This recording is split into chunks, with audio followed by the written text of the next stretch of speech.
के दृश्य जे अपने सब देख रहल छै, ई दृश्य कोनो मूवी के नहीं अछि, लेकिन देखऽ में वास्तव में लागि रहल अछि कि साउथ फिल्म के मूवी में एही प्रकार जे छै से गाड़ी सब दर्जनों के जे छै से संख्या में आयल आ एकदम ओहिमे से जे छै से विलन निकलै छै। लेकिन ई गाड़ी विलन के नहीं भऽ कऽ ई गाड़ी जे छै से सभामुख डोल प्रसाद उर्फ डीपी अरियाल के छै जे जेना सामाजिक संजाल में अखन छाई बिछाई हरेक प्रकार से जे छै से आलोचना बढ़ि चुकल छै। कियाक तऽ देखल जाय बालेन्द्र सरकार के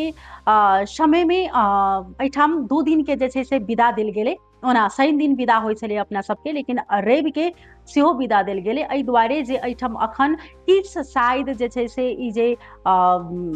पेट्रोल के लऽ कऽ जे तरीका से जे अभाव देखल गेलै मध्य पूर्वी क्षेत्र में, जे ई लड़ाई के कारण से ई अभाव चारू दिस भऽ गेलै, ओहि प्रकार नेपालो में भेला के कारण से जे किछु शायद समाधान भऽ सके, नीक भऽ सके, ओहिके लऽ कऽ हरेक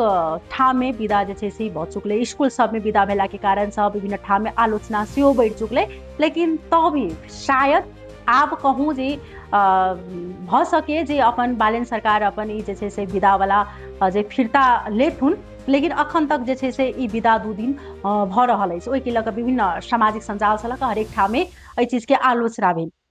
लेकिन अखन ई जे गाड़ी के लश्कर जे अपने सब देख रहल छै, ओहिके लऽ कऽ विभिन्न ठाम में अखन आलोचना जे छै से बढ़ि चुकल छै। जाहि प्रकार से जे पहिला की सरकार के पाछा एही प्रकार जे गाड़ी के लऽ कऽ जे विभिन्न प्रकार के हुनका पर टीका टिप्पणी बात सब उठै छलै, अखन ओही प्रकार जे छै से सभामुख के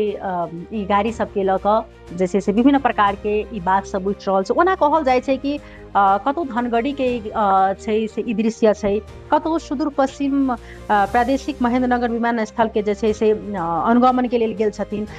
लेकिन अर्थात में ई की छै से अखन जानकारी नहीं कहि सकब, कियाक तऽ सामाजिक संजाल पर अपना मन से भी आदमी सब अखन लिख रहल छथिन। अब की छै यथार्थ में से नहीं कहब, लेकिन वास्तव में ई गाड़ी के देखला से ई लागि रहल छै कि स्कॉटिंग जे प्रकार से छै कि वास्तव में जे ई गाड़ी एही ठाम के छै जे प्रहरी के जे गाड़ी छै नेपाल प्रहरी, ओहिमे आर्मी के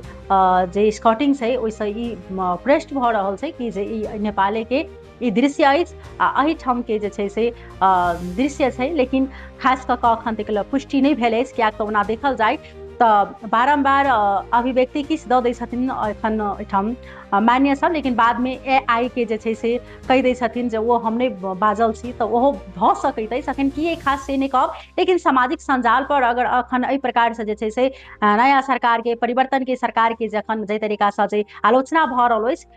ओ ठीक नहीं। अगर वास्तव में अगर ई चीज छै तऽ ओना आदमी के देखऽ के दृष्टिकोण वास्तव में जे छै से वएह छै कि जे पहले के सरकार के देखै छलै, अखन के सरकार के इएह अवस्था अछि। तऽ कमती में देश जाहि प्रकार से अखन बहुत रास समस्या में अखन देख रहल छी कि जूझि रहल छै, बहुतेक समस्या में जे छै से अखन जा रहल छै। बजट से जनता संतुष्ट नहीं छै तऽ हुनका सबके केना कऽ कऽ संतुष्ट कयल जा, केना कऽ कऽ जनता जे छै से उत्साहित हेतै, ओ एक दिन में नहीं भऽ सकै, समय लगतै। ओहिके लेल अखन 2 महीना में केना भऽ सके संभवो नहीं छै। लेकिन जनता बहुत रास अपेक्षित छथिन, आशा छथिन जे एहि सरकार से हमरा सबके बहुत रास जे छै से बदलाव हैत। तऽ आखिर की अछि ई वीडियो के माजरा और बाद में हम सब अपने सबके जानकारी तऽ करेबे टा करब, लेकिन अखन तक ई चीज मात्र आबि रहल कि सभामुख के जे छै से ई गाड़ी अछि। नमस्कार। हाँ, कहि नहीं देलिए हिंदी में